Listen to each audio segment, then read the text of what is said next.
45년 만에 비상계엄으로 논란 중인 전후 최초이자 마지막 선진국 대한민국 지위와 논란. 두 번째 논란 중 강대국으로 둘러싸인 지정학적 위치와 급속 성장. 2024년 1월 유엔 경제사회처가 발간하는 세계 경제 현황 및 전망 WESP 보고서에서 대한민국의 분류가 개발도상국에서 선진국으로 완전히 변경되었다.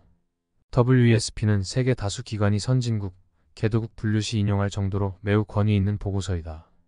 이전까지 WESP에서 개발도상국이나 체제 전환국으로 분류되던 국가들 중에서 선진국으로 분류가 변경된 국가들은 모두 유럽연합에 신규 가입한 나라들 뿐이며 그 외에는 대한민국이 최초이다. 6. 논란. 강대국으로 둘러싸인 지정학적 위치. 사실상 이것이 가장 큰 이유라고 할 수 있다. 요약하면 한국인들은 한국이 경제, 문화, 사회적 선진국보다는 군사, 정치적 강대국이 되기를 원하기 때문에 이런 말이 나오는 것이다. 실제로 한국은 이르면 2010년대 중반부터 튀르키예, 스페인 등을 넘어섰고 현재는 이탈리아, 브라질과 어깨를 나란히 하는 강대국의 최소급의 엄청난 국력을 가지고 있고 군사력 자체는 현재 세계 5위로 영국, 일본보다 높으나 주변국들이 하필이면 미국의 패권에 도전하는 인구수 2위 나라, 한때 미국과 한판 전쟁을 벌였고 전후에도 미국의 경제를 위협했던 과거 식민지 배국, 미국과 양강체제였던 과거 초강대국, 핵무기를 보유하며 미국을 자극하는 세계 최악의 독재국가 등 엄청난 상대들이라 한국인들이 객관적 기준으로는 한국의 국력이 상당한 체급이란 것을 전혀 체감하지 못하고 있다. 심지어 동아시아의 정세에는 지구 최강대국 미국까지 개입하고 있다. 일본은 한국과 군사력이 비슷하다고는 하나 일본은 해군이 강한 반면 한국은 육군이 강해서 호랑이와 상어의 싸움과도 다를 바 없기에 누가 강하고가 의미가 없다. 대다수의 한국인들은 노르웨이, 스웨덴, 덴마크, 벨기에, 네덜란드, 스위스, 핀란드 등 경제적, 사회적, 문화적으로 전 세계에서 최상위권 선진국이지만 그 지역에서 헤게모니를 갖지 못하여 강대국으로 보지 않는 유럽의 중소규모 경제 부국들에게는 사실상 큰 관심이 없다. 이런 나라들을 두고 세계대전 때 금방 점령됐던 약한 나라들 또는 인구가 적으니 폭지로 퍼주기나 해서 잘 사는 것이지 진짜 선진국이 아니다와 같은 반응을 보이기도 하는데 이것 자체가 많은 사람들이 선진국과 강대국의 의미를 혼동하고 있다는 명백한 증거이며 지금의 지역 강국 수준 이상으로 더욱 강력한 국력을 갈망하고 있다는 증거이기도 하다. 이는 일반 국민들의 인식만 그런 것이 아니라 언론마저 선진국과 강대국의 의미를 혼동하는 모습을 보이기까지 한다. 대표적인 예시로 인구 감소로 반쪽짜리 선진국도 되지 못한다는 식의 기사가 있으며 해당 기사는 선진국과 강대국의 기본 사전적 개념을 혼동하는 무지함을 보여준다. 역사를 살펴보았을 때 한반도에서 한민족이 세운 나라들은 원삼국 시대 이후로 고려 말원 간섭기, 조선 중기 임진왜란과 병자호란, 19세기 말부터 20세기 초중반까지 등 몇몇 시기를 제외하면 꾸준히 세계에서 10에서 20위권의 세력을 가졌던 지역 강국이었으며 더 나아가 고구려나 발해처럼 여수전쟁에서 수나라를 상대로 대승을 거두고 만주와 연해주 지역까지 영토를 확장하였으며 주변국에 강력한 영향력을 행사하는 강대국이었던 적도 있었다.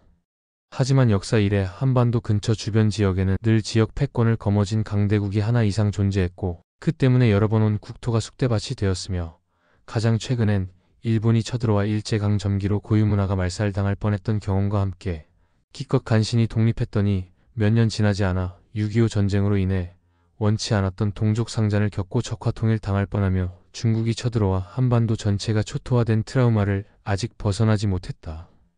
특히 20세기 초중반만 해도 주변 강대국인 일본과 중국이 각각 식민통치, 한국전쟁을 통해 서울의 일장기, 오성홍기를 걸었던 적이 오래전도 아니고 100년도 안 된 현대사에 있던 일이다. 또 한국은 냉전 시기 내내 냉전의 최전선으로서 온갖 대형 사건 사고에 휘말린 데다가 북한의 전쟁 위협에도 시달리기도 했고 북한의 국력을 완벽히 추월한 것이 만천하에 드러난 게 불과 35여 년 전 일이니 기성세대들은 북한에 대한 피해의식에도 완전히 벗어나지 못한 상태다. 대한민국이 현재의 지정학적 위치를 이어가는 이상 아무리 경제력이 높고 군사력이 막강해도 국제 정치상 맞닥뜨려야 하는 나라들은 몇 안 되는 인접국들인데 그에 해당하는 중국, 일본은 모두 군사대국이자 역사적으로도 최근에 심각한 위해를 가했던 나라들이다. 국경을 직접 맞대지는 않았지만 한반도의 출구 뒤인 태평양의 제해권을 장악하고 태평양의 웬만한 나라 해군력을 모두 혼자서 대응할 수 있는 미국이 실질적인 인접국으로 해당한다 치면 현재 지구상의 외교적 헤게모니까지 꽉 쥐고 있는 나라들이 동서남북 사방을 딱 가로막고 있다. 이렇듯 강대국이 몰려있는 지정학적 한계 탓에 어떻게 할 방법이 없다.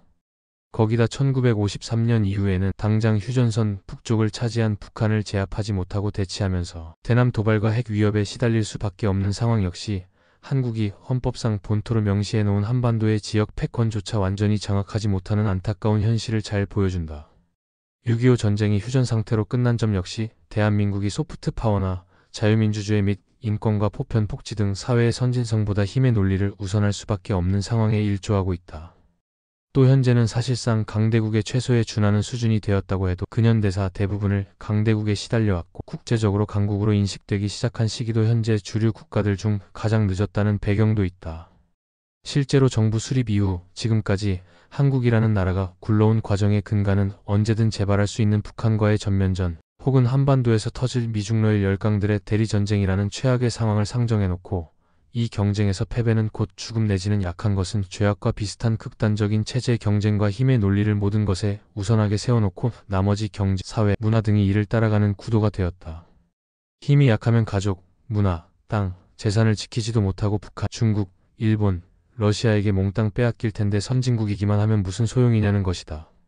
이런 점에서 대한민국이 선진국이 아니라고 생각하는 한국인들은 외세, 특히 미중러일의 눈치를 보지 않고 갑질을 받아칠 만한 국력이 있거나 더 나아가 역으로 남들에게 실컷 갑질하고도 별탈이 없는 강대국까지 되어야 스스로 선진국이라고 만족할 정도로 국력에 대한 이상치가 지나치게 높고 모든 비교의 끝이 군사, 정치, 외교 파워로 귀결된다.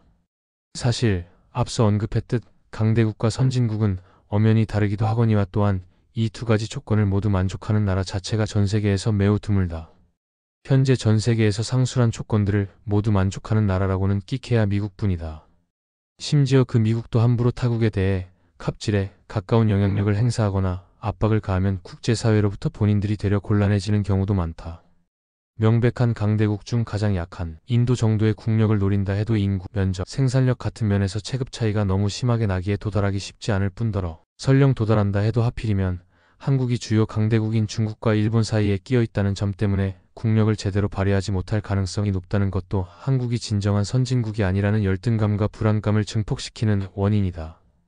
특히나 북한은 세계적 불량국가로서 경제적으로 매우 낙후된 최빈국인데도 초강대국 미국한테도 미치광이 전략을 사용할 정도이니 한국이 제 아무리 지금과는 비교도 안 될 국력의 강대국이 되어도 북한의 도발을 근절할 수가 없는 상태이다. 이런 이유들로 대한민국이 아래에 나올 문제가 모두 해결된 최우수 초일류 선진국이 된다 해도 한국인들은 대한민국이 적어도 인근 강대국인 중국과 일본, 러시아 중 하나라도 압도할 수준이 되기 전까지는 여전히 우리나라는 제대로 된 선진국이 아니다 라는 피해의식을 가질 것이며 이는 향후 외교기조의 과격화에 적지 않은 영향을 줄 수 있다. 그나마 이웃 강국들과 비교하여 한국이 능가할 수 있거나 비비는 부분이라면 중국 상대로는 한국이 1인당 GDP를 능가하며 러시아 상대로는 한국이 경제 분야 전반에서 우위며 일본 상대로는 1인당 GDP를 이미 능가했으며 군사력도 대등하다. 급속 성장. 이것도 한국의 선진국 콤플렉스에 매우 큰 영향을 미쳤다고 할 수 있다.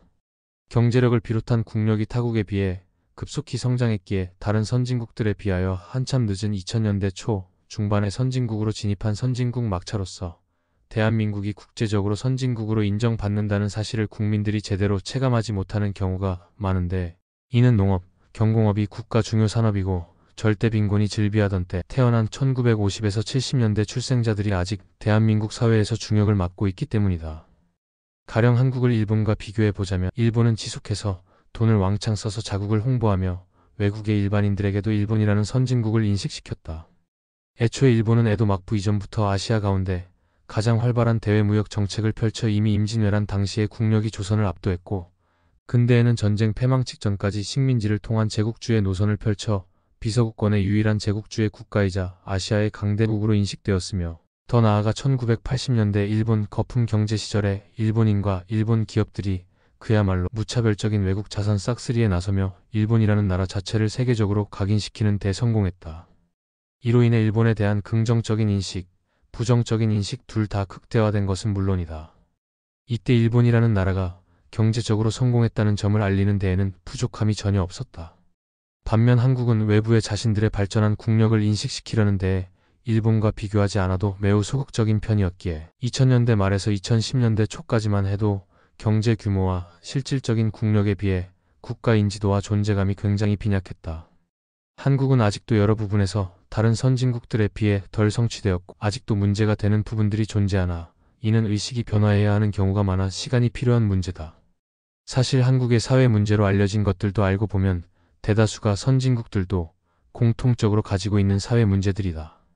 반면 대한민국은 이러한 선진국 진입을 산업화 시작 이후 불과 40년 만에 해냈으며 산업화 시작 시점에서는 캄보디아, 케냐만도 못한 수준이었다. 수백 년 동안 차근차근 발전했기에 경제개발 과정에서 비롯된 사회 문제들을 돌아보면서 해결하기가 비교적 수월했던 서방권 선진국들과 정반대로 한국은 문자 그대로 맨 땅과 맨손만 가지고 모든 것을 시작하여 반세기도 지나지 않아 선진국이 된 만큼 성장에만 집중하느라 성장 과정에서 불거진 사회 문제를 다듬기는커녕 관심을 가질 여유조차 없었다.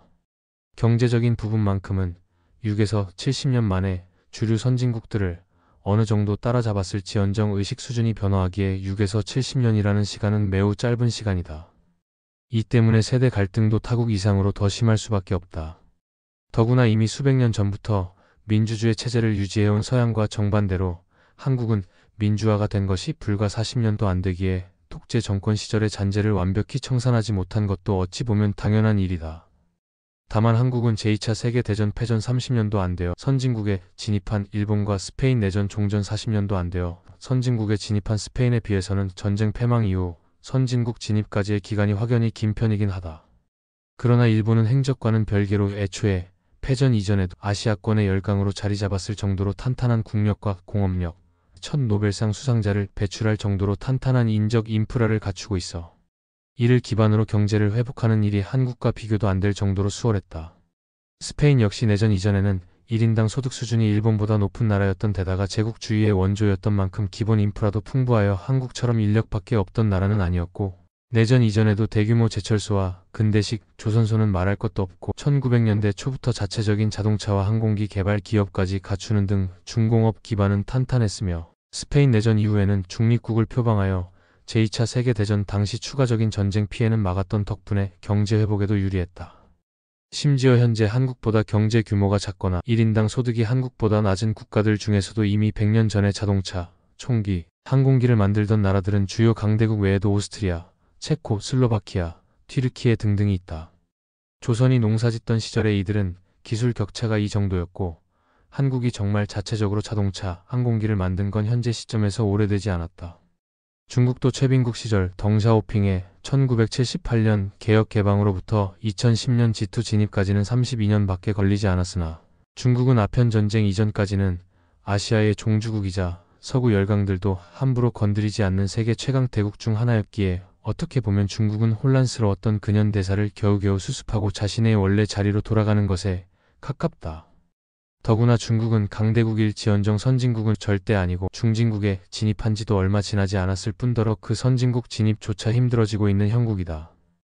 비유하자면 일본과 중국의 경제 발전은 기본 체력이 탄탄했던 사람이 심하게 얻어맞은 후 오랜 기간 꾸준한 치료를 받으며 과거의 체력을 완전히 회복한 것과 같은 셈. 반면 한국은 기본 체력이라고 할 건 죄다 빨려놓고는 자해까지 시전한 처참한 상황에서 시작해 미국의 보호가 있다고 해도 주변의 다른 체제의 강적 중에 강적들이 셋 북한, 중국, 소련이나 있던 냉전의 최전선이었으니 안보적으로도 매우 불안한 상황 속에서 국가를 꾸려가야 했다. 게다가 대한민국은 역설적으로 북한 때문에 산업화가 더욱 빠를 수밖에 없었다. 1960년대에서 1970년대까지 북한은 남한보다 잘 살고 강력했기에 대한민국은 끊임없이 적화통일 위협을 받았다. 더욱이 1980년대까지도 군사독재 정권이 자신들의 치적을 자랑하고자 산업화를 내세우기도 했으니 어쩔 수 없이 기존 그리고 여타 선진국과 차원이 다른 산업화가 필요했다. 한국은 착취만 당하고 전쟁으로 잿더미가 되었기에 식민지 근대화론이 전혀 정당성이 없어서 비판을 받지만 바꿔서 말하면 오히려 그러한 수모를 겪었기에 한국은 더더욱 강해져야만 한다는 것에 대한 정부와 국민들의 일치하는 목표의식이 생겨날 수 있었고 이것이 급격하고 강력한 근대화 산업화의 추진력이 되었다. 이상으로 선진국 대한민국의 논란 지정학적 위치와 급속 성장이었습니다.